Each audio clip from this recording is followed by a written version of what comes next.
Hello everyone. Today is a huge day, and for those of you who've been following my journey for a while know that I have been shooting exclusively on Nikon for a long time, and I am such a huge advocate for your first camera being a Nikon because they make fantastic bodies and pack them with all sorts of value for the price. But today I switched. So before I get into all of the details of what I switched to, I just wanted to talk about why I switched. I'm always this huge advocate of use what you have, where you have, when you have it.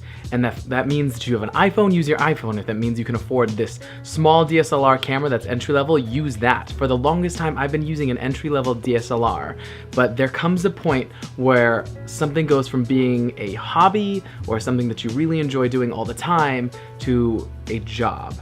And so this year I decided that I was going to make this thing into a job. I was going to just balls to the wall, do it. And that included investing in myself. So, without further ado, I've got these big B&H boxes. Let's open these bad boys up. Okay, I don't know what's in each of these, to be honest. Like, I know what I ordered, obviously. Oh, and if you want to know how much I spent an ungodly amount of money on myself. But I don't want that to be a detractor from you if you're thinking like, well, I don't have that kind of money to spend on a camera setup. The camera I'm shooting this on now, the camera that I shot all of my previous work on so far, is a camera that's valued at around, I think, just under $400. You could go and you could pick up that camera that's new. If you go pick up that camera used, I bet you can get it for even cheaper. And that camera has served me wonderfully, absolutely wonderfully. And now it's just come to the point where, okay, it's time to go big on this guy. So, they sent me a free little hard drive. It's 4 terabytes because y'all already know video takes up mad space. Okay, and now the big guy. It's this 15-pound box. Now there were 2 cameras that I was looking at specifically as a travel, I don't know, vlog? I don't even consider myself a vlogger. As a digital storyteller that I am, going and telling stories from around the world, I needed something that could do not just video, but also photo for my Instagram. And so I needed a camera that could do both. And there were cameras that were fantastic at video, like the Sony A7S, but the problem is their photos are not so great. And same thing with like the GH5 cameras. If you know anything about cameras, you can look up the Sony A7S II, fantastic camera. GH5, fantastic camera. My problem is their low pixel count meant the photos were less than desirable for me, at least. So I was like, well, what can I do? So I was looking at the Canon 1DX Mark II. Now that is a expensive friggin' camera. If you are just starting out, you do not want that camera. If you are just starting out, you want something that's usable and user-friendly. I've been around cameras for a while now, so I think I could upgrade to a big boy camera.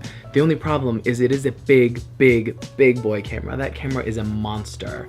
It's just so huge, and there's no way you're not gonna be noticed, and you're gonna get asked for film permits and all sorts of things. So I ended up going a slightly different route. Here it is, the camera that I ended up going with, and I actually am gonna do a 2-camera setup. The camera that I ended up going to, the first camera that I'm getting, is the Sony AR. So what I decided upon is, since I couldn't find a camera that was perfect, that could do amazing photo, amazing video, without being super huge, I would rather invest in 2 small cameras that I could keep around, interchange lenses, and just go back and forth between. So I purchased 2 cameras. Today, the first one arrived. Today's camera is the Sony A7R Mark III. And honestly, this is a fantastic hybrid camera anyway. It does amazing video, and it does super crazy fantastic photography. That's what it's made for. This is a photo camera with a 43 megapixel sensor. Like, I think it's 43 megapixels. 42 megapixels, sorry about that. This is a crazy camera with a 42 megapixel sensor, so it is made to be a photography workhorse. I've already played around with it thanks to my friend Aaron Outdoors, and I loved it. The quality is just fantastic. Workflow is key, and I think that's the biggest thing. When you're picking a camera, you want to know how you work. What is your workflow? For me, I'm a very guerrilla style shooter. Getting the shot is far more important to me than having the best setup.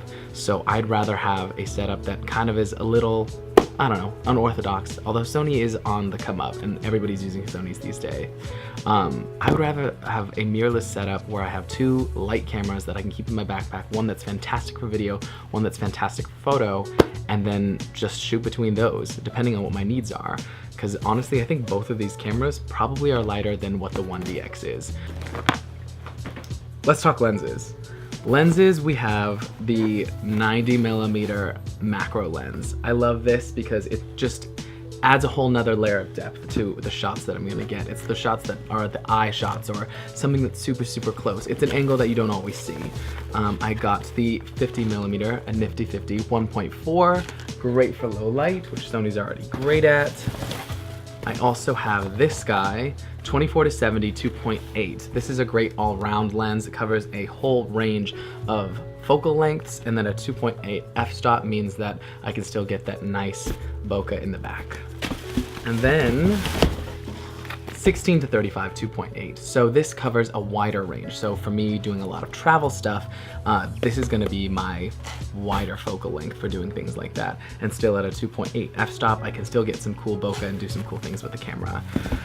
All right, so that is my current setup, and in the mail, I have the Sony a7 III coming, and that's gonna be my video go-to. Right now, I have the R3, and then I'm gonna have the 7 III, and then when the 7S III comes out, I might trade in my 7 III for a Sony a7S III. So many numbers and letters. I'm sorry, I can't keep it all straight, but you get the point. My point is, don't worry about your gear being the best. Worry about your gear being what suits your workflow. And for me, keeping things light, adaptable, and speedy when it comes to workflow, that's all that really matters to me. Do not let the fact that I bought an expensive setup discourage you. I want you guys to take a look at your situation and figure out how you can start creating, whether that means finding a used camera or buying something like my first camera was, just an entry-level DSLR. You can do magical things. If you want to know what my first setup is, there's a link to a video down below. That's my first setup. Think about yourself, use some self-awareness to figure out what's going to be the best setup for you, and then get involved. Just get in the game. Just get in the game. That's the biggest thing. Use what you have where you are right now. I'll see you guys later.